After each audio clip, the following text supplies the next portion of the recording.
Hello. मैं सुनील बोल रहा हूँ। मेरे चैनल का नाम है सुनील मैकेनिकल इंजीनियरिंग क्लासेस।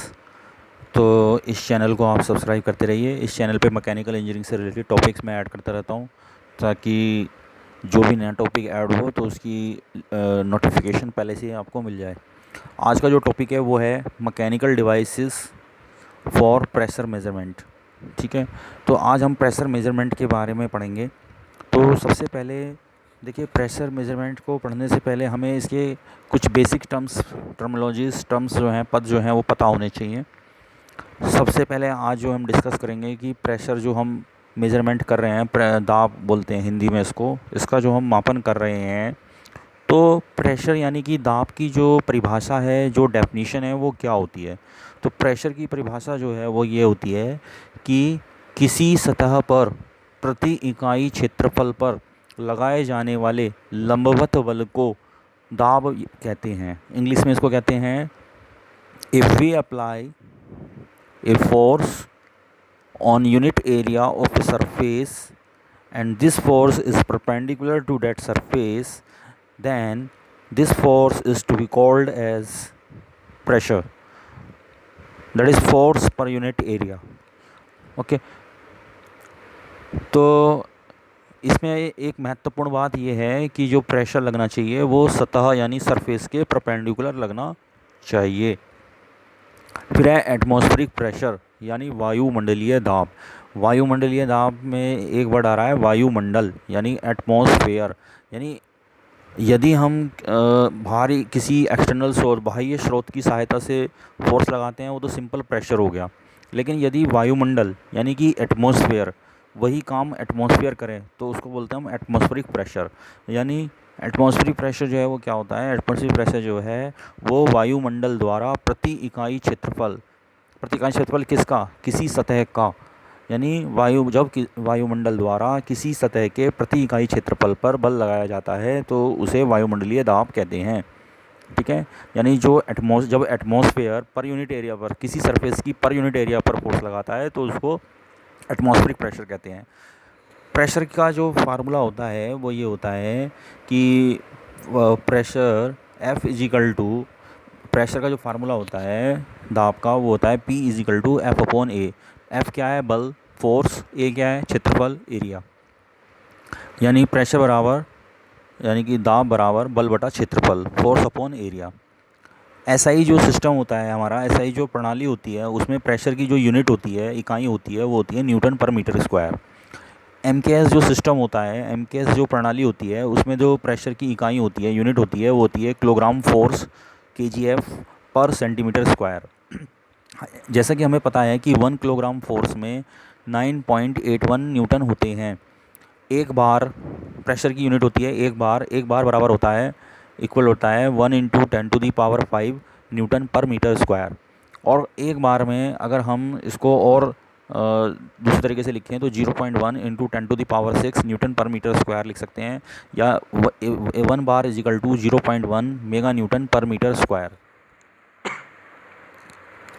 अब जो एक एटमॉस्फेरिक प्रेशर होता है यानी कि एक वायुमंडलीय दाब होता है, उसका मान जो है वो कितना होता है, बहुत ज़्यादा कंपटीशन में क्वेश्चन आता है और वाइवा में भी पूछ लेते हैं। तो 1 वायुमंडलीय दाब यानी 1 एटमॉस्फेरिक प्रेशर बराबर के होता है 1.013 इंटू 10⁵ न्यूटन पर मीटर स्क्वायर। अब एक एटमॉस्फेरिक प्रेशर यानी एक वायुमंडलीय दाब जो है वो बराबर के होता है 760 mm of mercury, 760 mm of mercury. फिर आता है इसमें एब्सोल्यूट प्रेशर, यानी हिंदी में बोलते हैं उसको परम दाब। परम दाब क्या होता है, देखिए सबसे पहले इसमें एक शब्द आ रखा है फ्लूइड। तो फ्लूइड क्या होता है, देखिए आइदर लिक्विड और गैस। ठीक है, तो फ्लूइड में क्या होता है कि फ्लूइड में जो है गैस भी हो सकती है या कोई लिक्विड भी हो सकता है। लिक्विड में तो केवल तरल पदार्थ होगा, ठीक है। और अगर हम फ्लूइड की बात, अगर हम वर्ड लिखते हैं फ्लूइड, तो फ्लूइड में आइदर गैस और लिक्विड। अगर हम किसी फ्लूइड को एक कंटेनर के अंदर रखें तो वो फ्लूइड उस कंटेनर यानी पात्र की दीवार पर प्रति इकाई क्षेत्रफल पर जो बल लगाता है उसकी एब्सोल्यूट वैल्यू यानी परम मान को एब्सोल्यूट प्रेशर कहते हैं। अब एब्सोल्यूट प्रेशर क्या होता है, कैसे इसको हम गणना करते हैं, कैसे कैलकुलेशन करते हैं, वो हम इसमें आज सीखेंगे। तो ये डायग्राम अगर आप देखें तो इस डायग्राम में आपको दिखाया गया है,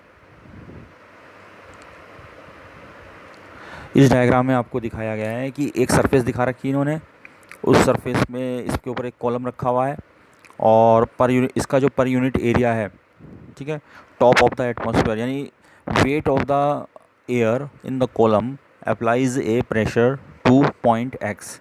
यानी एक कॉलम है, उसके अंदर एयर है, ठीक है ना, शीशे का एक कॉलम है ग्लास का, उसके अंदर एयर है और उस कॉलम को हमने किसी सरफेस पर रख दिया, तो वो सरफेस इस का हम एक यूनिट सरफेस की यूनिट एरिया पर जो बल लगा रही है उसको हम प्रेशर कह रहे हैं। तो ये एक डायग्राम है,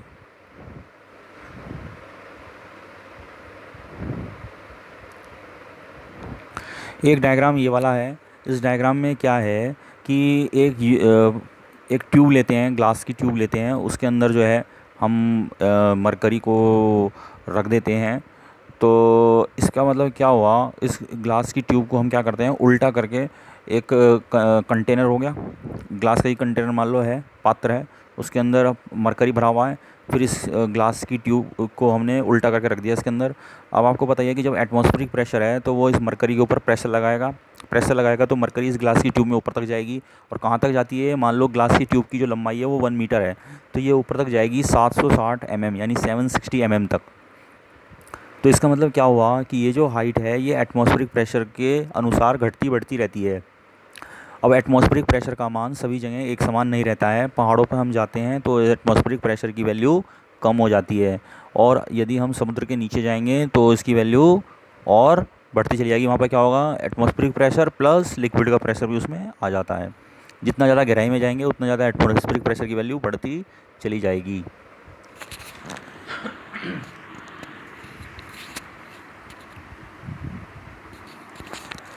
अब हम जो है जब हम एटमॉस्फेरिक प्रेशर की बात करते हैं तो दो प्रेशर की बातें आती हैं, एक आता है हमारे पास गेज प्रेशर, एक आता है हमारा एब्सोल्यूट प्रेशर। तो गेज प्रेशर और एब्सोल्यूट प्रेशर को हम कैसे निकालते हैं वो हम आज इसमें देखेंगे, सीखेंगे। तो गेज प्रेशर और एब्सोल्यूट प्रेशर को सीखने के लिए हम इसमें क्या करते हैं, मैंने आपको इसमें एक डायग्राम दिखाया हुआ है। तो इस डायग्राम में आप देख रहे हैं, इसमें लिखा हुआ है एक सबसे जो नीचे वाली लाइन है उसमें वहाँ पे लिखा हुआ है मैंने पी एब्सोल्यूट यानी एब्सोल्यूट जीरो प्रेशर यानी परम शून्य दाब।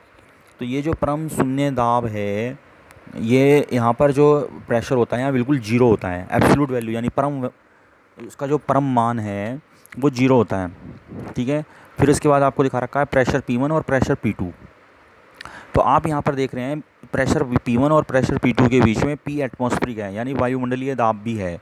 तो इसका आप देख रहे हैं कि अगर जो प्रेशर P2 है वो एटमॉस्फेरिक प्रेशर से ज़्यादा है तो P2 और P एटमॉस्फेरिक का अंतर जो है वो पॉजिटिव गेज प्रेशर होगा।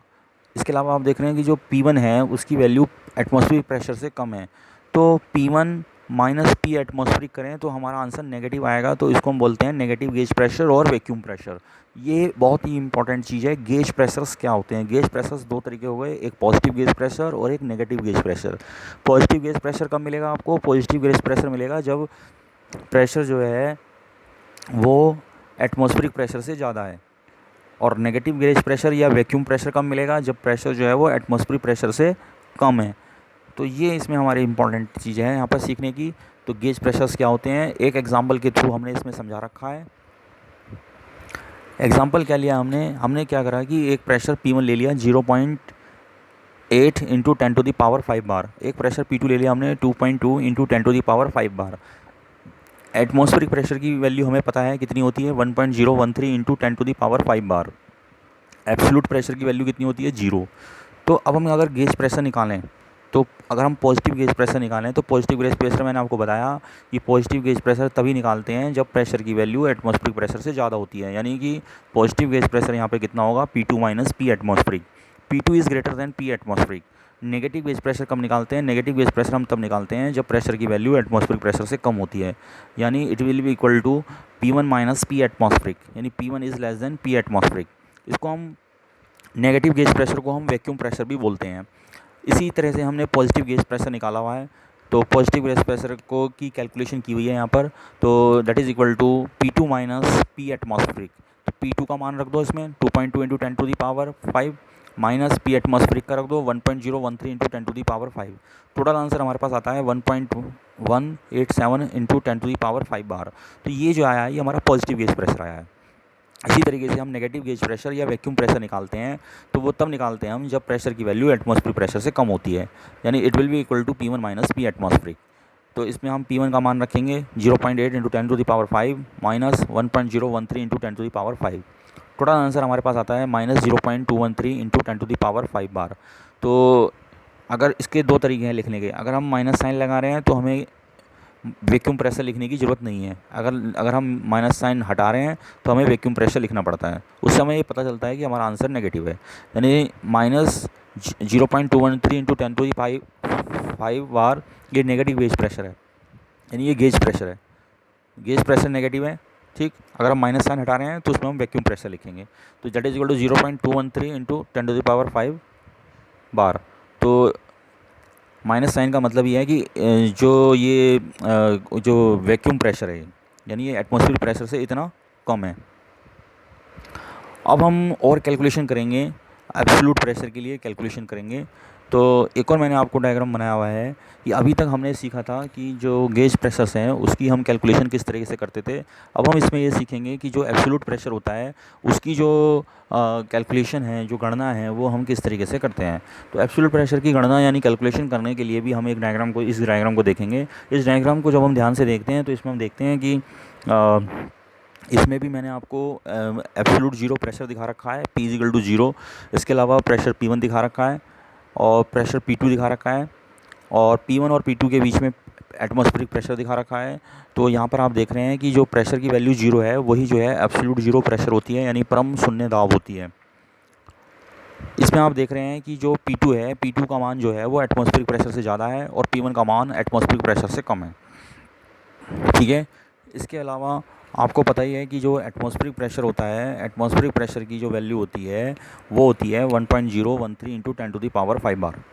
ठीक, या ये मैंने आपको ऑलरेडी बता दिया है पहले से ही, P2 is greater than P atmospheric and P1 is less than P atmospheric.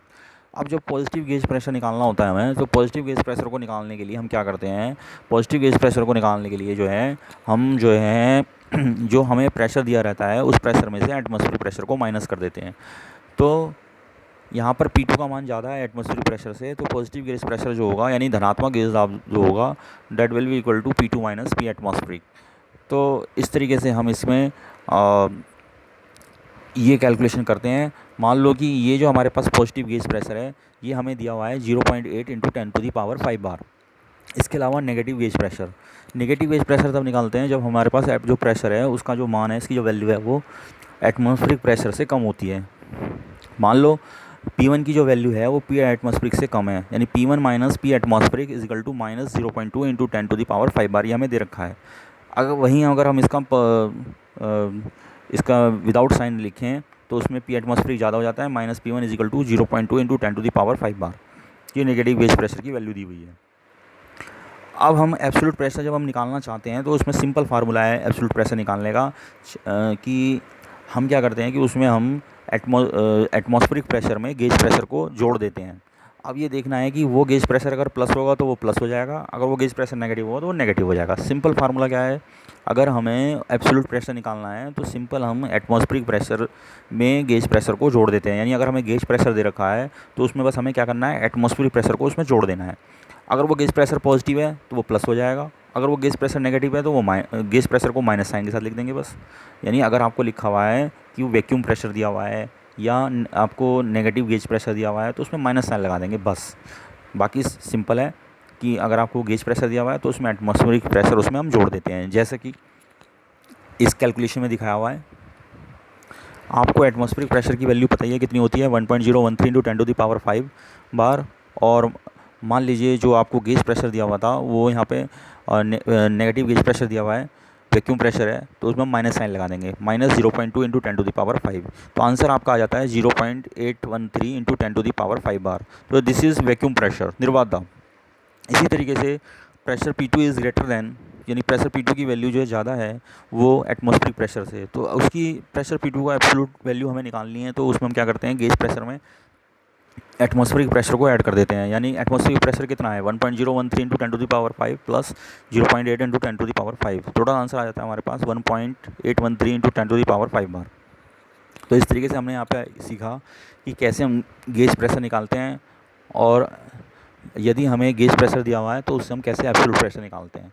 अब हम इसमें ये वाला डायग्राम, हम इस डायग्राम को अगर हम देखें तो इसमें सब आपको कंबाइन करके एक ही डायग्राम में दिखाया हुआ है।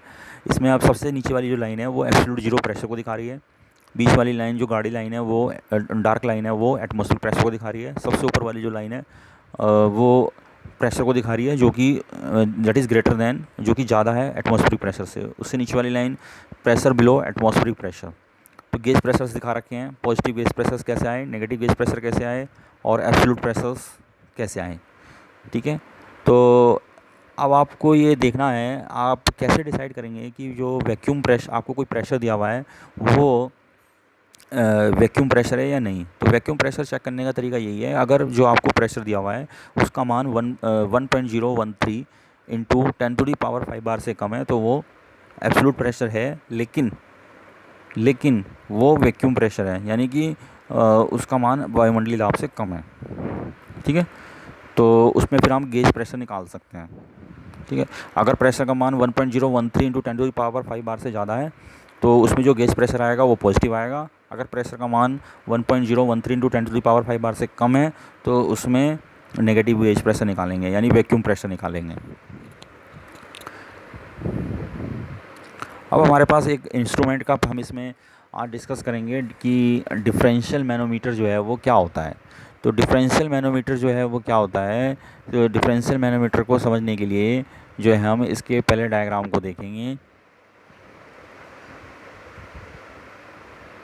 तो ये इसका डायग्राम है।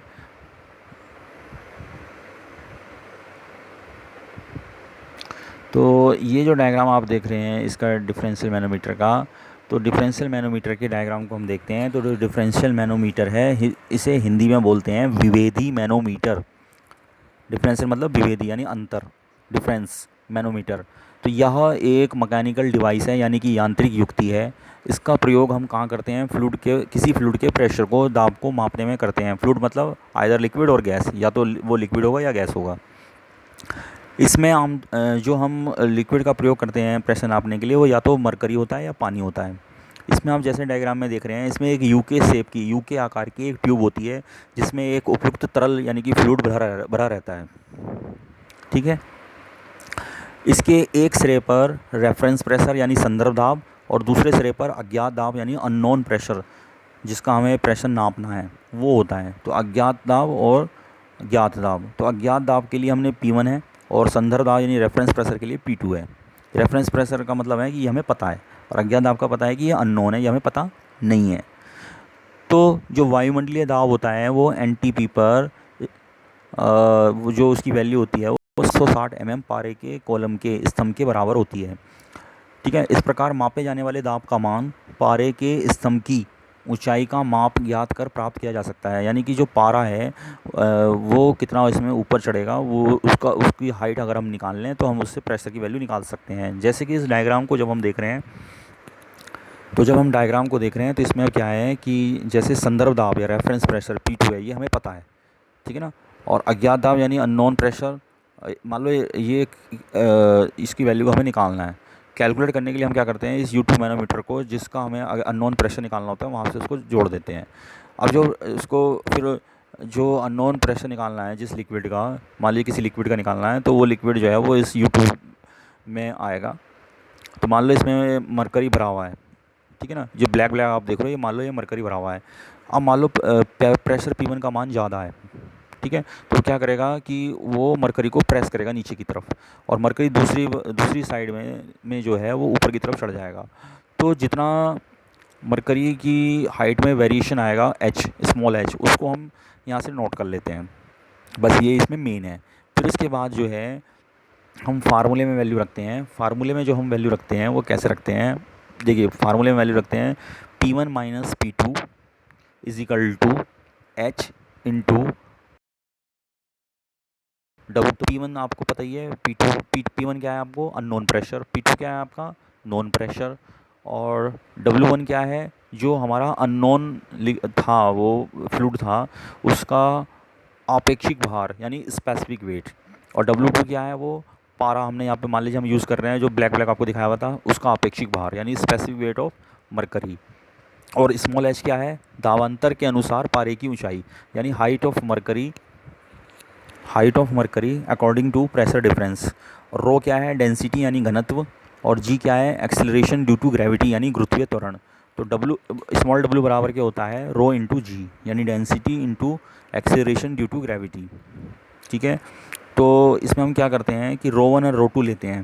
तो यहाँ पर हम क्या देख रहे हैं कि rho two is greater than rho one, rho two का मान रो वन से ज़्यादा है, यानी कि जो टू है जो ज्ञात है उसका जो डेंसिटी है वो अज्ञात वाले से इसमें हमारे पास ज़्यादा उसका मान दिया हुआ है।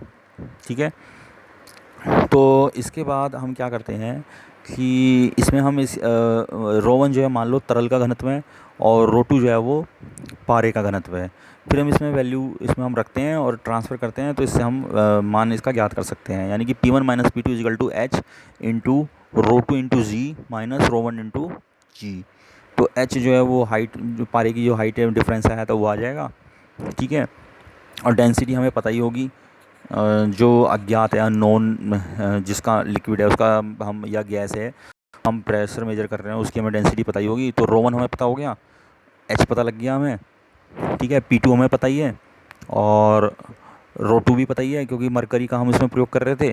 तो P1 का मान आ जाएगा हमारे पास। तो P1 बराबर कितना आ जाएगा P2 plus H into W2 minus W1। तो W की जगह हम क्या रखते हैं इसमें रो जी, यानी इसका फुल फार्मूला बता देता हूँ मैं क्या होगा P1 minus P2 is equal to H into bracket में लिखेंगे रो टू इंटू जी माइनस रो वन इंटू जी।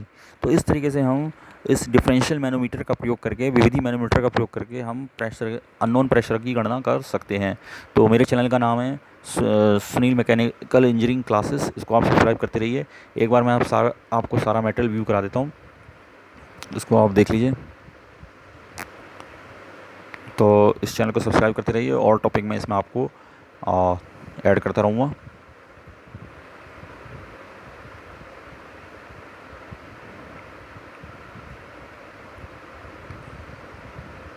तो इस तरीके से इसमें ये सब न्यूमेरिकल था क्योंकि ये बहुत ज़रूरी है, क्योंकि जब हमें प्रेशर मेजरमेंट पढ़ना है तो पहले हमें एब्सोल्यूट प्रेशर गेज प्रेशर ये सब पता होना बहुत ज़रूरी है, तभी हम कुछ उसमें आगे समझ सकते हैं,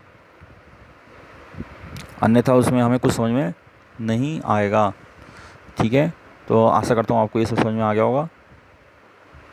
और ये लास्ट वाला डायग्राम था उसको एक बार रिव्यू कराता हूँ। Thank you.